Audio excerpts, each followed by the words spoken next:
मेरे YouTube channel राज education में आप सभी का स्वागत है। ये वीडियो एंड तक देखें और मेरे YouTube चैनल राज एजुकेशन को लाइक, शेयर एंड सब्सक्राइब जरूर कीजिए। Welcome in Raj education channel. आज हम पढ़ते हैं सिंपल मशीन प्रॉब्लम। कल के वीडियो में हमने देखे सिंपल मशीन के फार्मूले, अलग अलग मशीन के डिफरेंट जो वीआर निकालने के फार्मूले वो देखे, विस्तार से देखे। तो आज हम देखते उसी के ऊपर प्रॉब्लम एकदम सिंपल तरीके से। तो देखिए question number 1।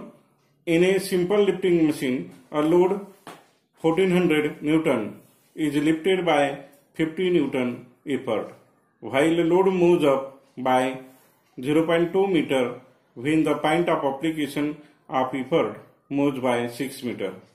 Find MA, VR efficiency and state whether the machine is reversible or not. इस प्रॉब्लम में पूछा है कि एक सिंपल लिफ्टिंग मशीन है और वो लोड 1400 न्यूटन का लिफ्ट कर रही है 50 न्यूटन इफर्ट लगा के। तो लोड जब मूव हो रहा है 0.2 मीटर से, तब इफर्ट मूव होता है 6 मीटर से।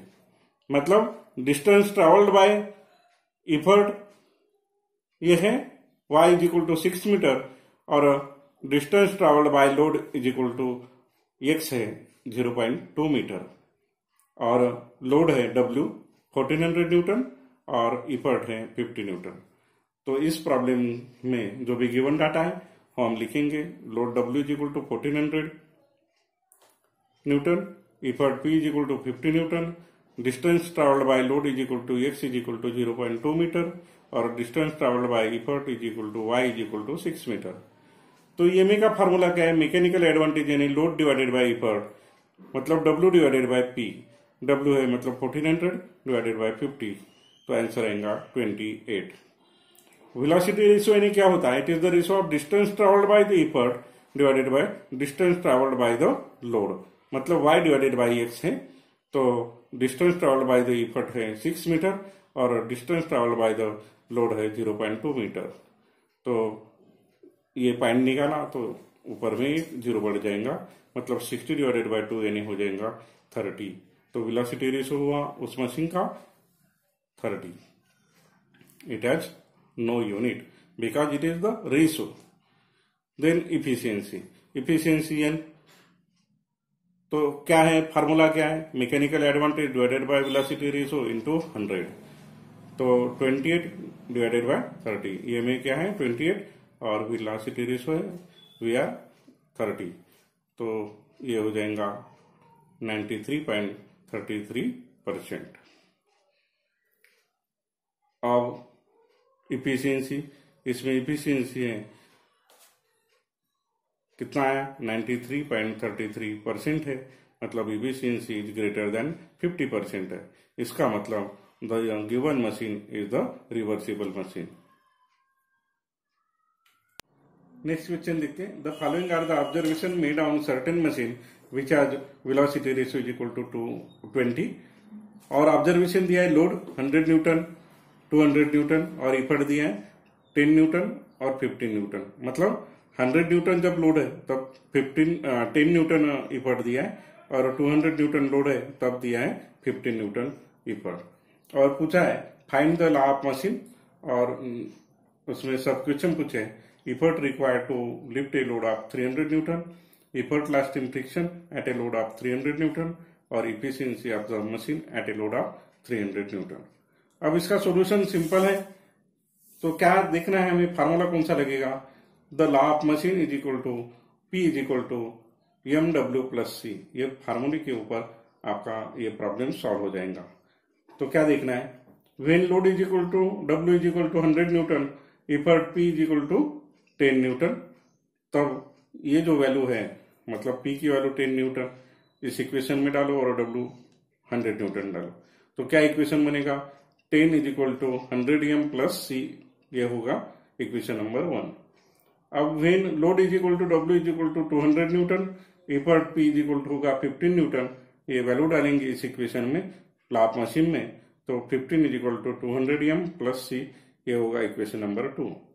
अब equation number 1 minus equation number 2 करते हैं तो हमें क्या मिलता है, -5, यहाँ पे 10 माइनस 15 और 100 माइनस 200 एम, यहाँ पे होगा -100 एम और सी कैंसिल होगा, मतलब यहाँ पे आया -5 इज इक्वल टू -100 एम।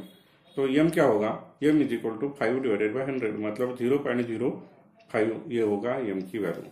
अब फ्रॉम इक्वेशन 1, ये इक्वेशन 1 में ये जो वैल्यू है ये वैल्यू पुटअप करेंगे तो क्या होगा, 10 is equal to 100 M plus C, इसमें वैल्यू पुटअप करते हैं तो 10 is equal to 100 into 0.05 plus C, तो 0.05 इंटू 100 इसकी वैल्यू आती है 5 प्लस सी, मतलब 10 is equal to 5 plus C, मतलब C is equal to 10 minus 5, answer आया 5।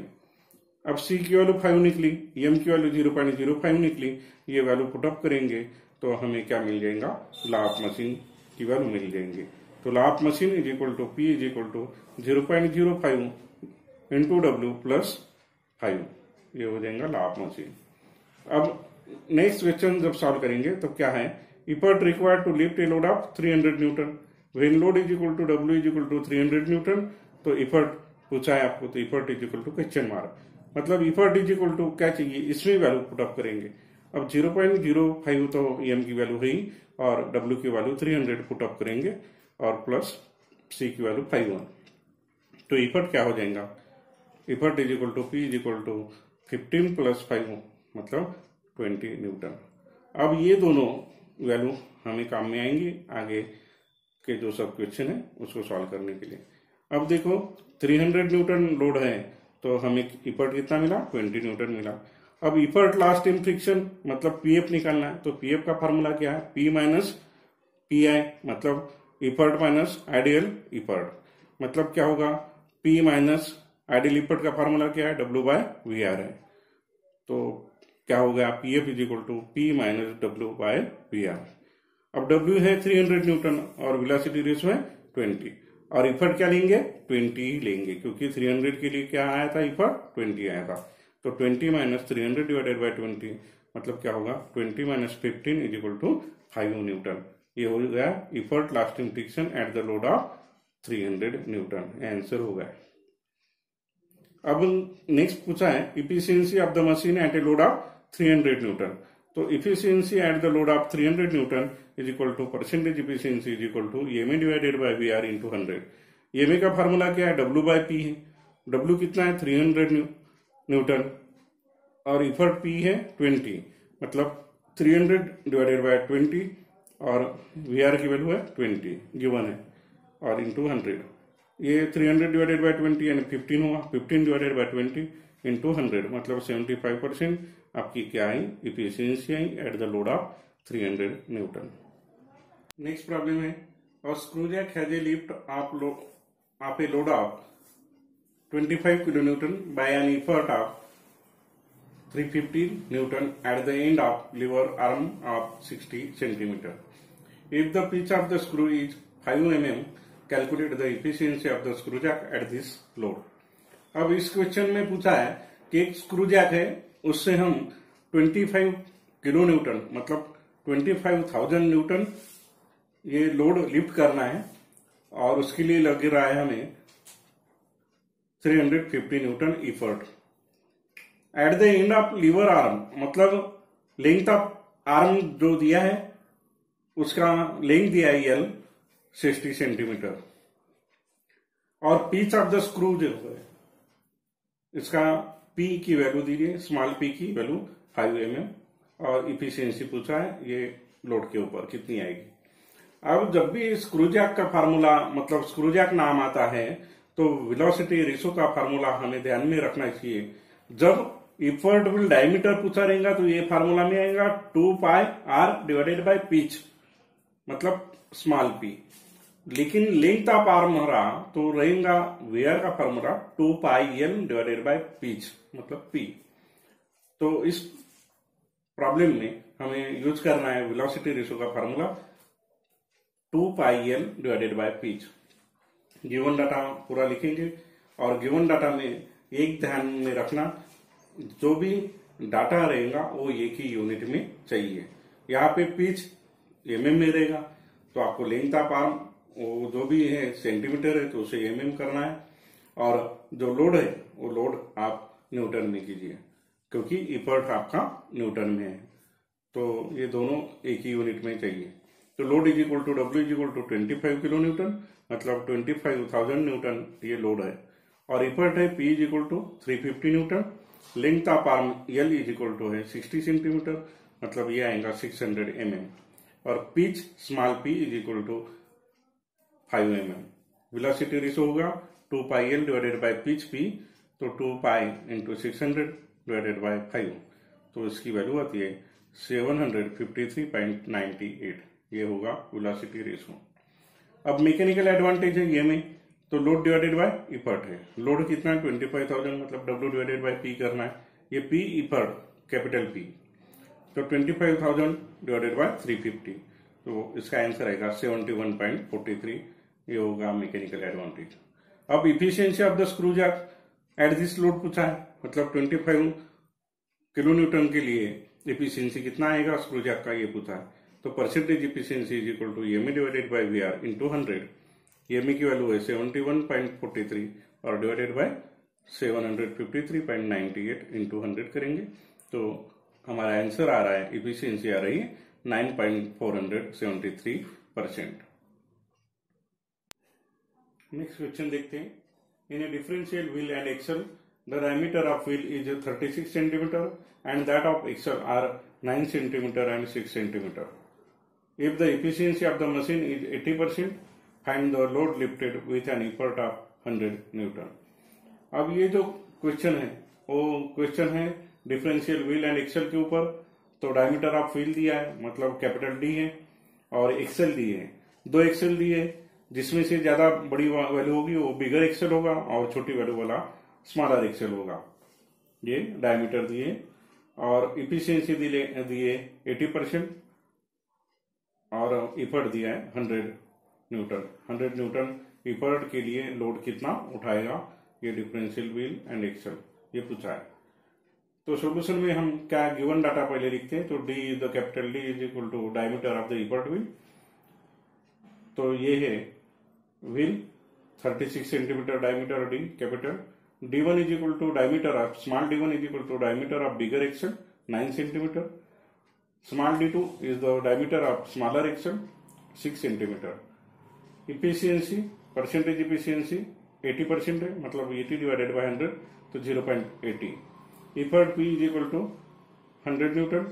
Then the velocity ratio of differential wheel and axle क्या फार्मूला है 2 into capital D divided by small d1 minus small d2, तो 2 into 36 divided by 9 minus 6, तो 72 divided by 3 यानी 24, ये velocity ratio निकला differential wheel and axle का।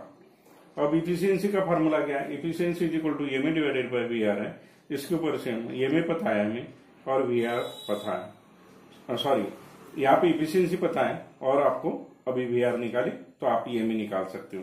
तो MA is equal to mechanical advantage is equal to efficiency into VR, मतलब efficiency है 80%, मतलब 0.80 इंटू 24, तो ये हो जाएगा 19.2 मैकेनिकल एडवांटेज।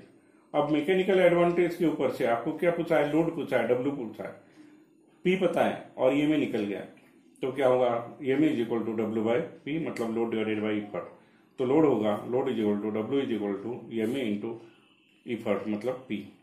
तो 19.2 इंटू 100, तो ये हो जाएगा 1920 न्यूटन लोड। 100 न्यूटन जब इफर्ट लगाएंगे तब ये उठाएगा 1920 न्यूटन लोड। अब इसी क्वेश्चन के ऊपर जब भी कभी आपको यहाँ पे रोप की थिकनेस दिया रहेगा सपोज, तो ये फार्मूला क्या होगा 2 इंटू डी प्लस टी होगा, कैपिटल टी। यहाँ पर भी कंफ्यूजन करने के लिए बिगर एक्सल और स्मॉलर एक्सल को यहाँ पर भी थ्रेड का वैल्यू दिया रहेगा, लेकिन वो दोनों के लिए इक्वल होगा तो माइनस हो जाएगा, तो यहाँ पे कुछ लिखने की जरूरत नहीं। जब सपोज डायमीटर ऑफ व्हील के ऊपर जो रोप वाउंड किया रहेगा उसका थिकनेस सपोज दिया रहा, तो क्या होगा 2 into capital D plus capital T divided bye D1 minus D2। ये वैल्यू दी रहेंगी, लेकिन वो कंफ्यूजन के लिए, इसका कोई जरूरत नहीं है आपको फार्मूले में वेलोसिटी रेशियो निकालने के लिए। कब निकालना है ये फार्मूला लगाना है, वो जब आपको प्रॉब्लम में रोप का थिकनेस दिया रहेगा तब। लेकिन थिकनेस किसका लेना, डायमीटर ऑफ व्हील के ऊपर जो रहेगा वाउंड हो किया हुआ थ्रेड, उसका ही थिकनेस लेने का। नेक्स्ट क्वेश्चन देखते हैं। In a worm and worm wheel the number of teeth on the worm wheel is 80 if the effort wheel and load drum having diameter 100 mm and 200 mm respectively, find the velocity ratio of the worm and worm wheel। अब ये worm wheel के ऊपर problem पूछा है, और इस problem को ध्यान से जब देखेंगे हम तो एक चीज देखना है कि यहाँ पे प्रॉब्लम में कभी कभी सिंगल थ्रेडेड वर्म व्हील या double threaded worm and worm wheel ऐसा पूछा जा सकता है, लेकिन जहां पे नहीं है वहां पे आपको कंसीडर करना है कि वही एक single threaded worm and worm wheel है। तो आप एन की वैल्यू बाय डिफॉल्ट जब दी नहीं है, डबल या सिंगल दिया नहीं है, तो 1 ही लेंगे। सिंगल थ्रेडेड वर्म व्हील रहा तब आपको 1 लेना ही है, double threaded worm and worm wheel है तो आपको एन की वैल्यू 2 लेना है, ये ध्यान में रखिए।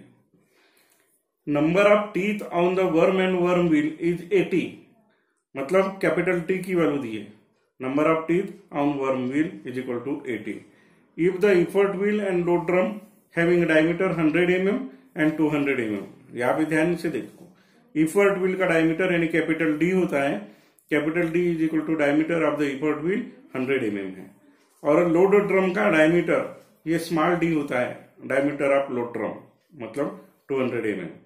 तो ये कैपिटल डी के ऊपर से हम लेंगे कैपिटल क्या होगा, आर होगा, मतलब रेडियस निकालेंगे। तो डायमीटर डिवाइडेड बाय 2 मतलब कैपिटल डी डिवाइडेड बाय 2, तो 100 डिवाइडेड बाय 2 यानी क्या होगा 50 mm होगा। बाद में स्मॉल डी है डायमीटर ऑफ लोड ड्रम, इसके ऊपर से हम रेडियस ऑफ लोड ड्रम निकालेंगे, मतलब स्मॉल डी डिवाइडेड बाय 2 यानी 200 डिवाइडेड बाय 2 यानी 100 mm होगा रेडियस ऑफ लोड ड्रम। अब फार्मूला कौन सा यूज में आएगा, तो velocity ratio of worm and worm wheel is equal to क्या होगा, capital R into capital T divided by small N into small R, मतलब velocity V R is equal to R T divided by N R. R की value कितना है 50, T की value है 80, N की value single threaded है, नहीं लिखा है, फिर भी हमें नहीं लिखा है तो क्या लेना है, एन की वैल्यू 1 लेना है, 1 लिया, और R and a radius of load drum है 100, तो ये हो जाएगा velocity ratio of worm and worm wheel होगा 40। इस तरीके से हमने ये जो चैप्टर है अप्लाइड मैकेनिक्स और इंजीनियरिंग मैकेनिक्स में बहुत ही इंपॉर्टेंट चैप्टर सिंपल मशीन्स, ये प्रॉब्लम लिया, आपको समझा होगा। आपको कोई क्वेरी है तो कमेंट्स बॉक्स में कमेंट्स जरूर कीजिए, और आपने राज एजुकेशन चैनल को सब्सक्राइब नहीं किए होंगे तो सब्सक्राइब कीजिए, ऐसे ही आपको बहुत ही अभ्यासपूर्ण वीडियो लाते रहेंगे। धन्यवाद।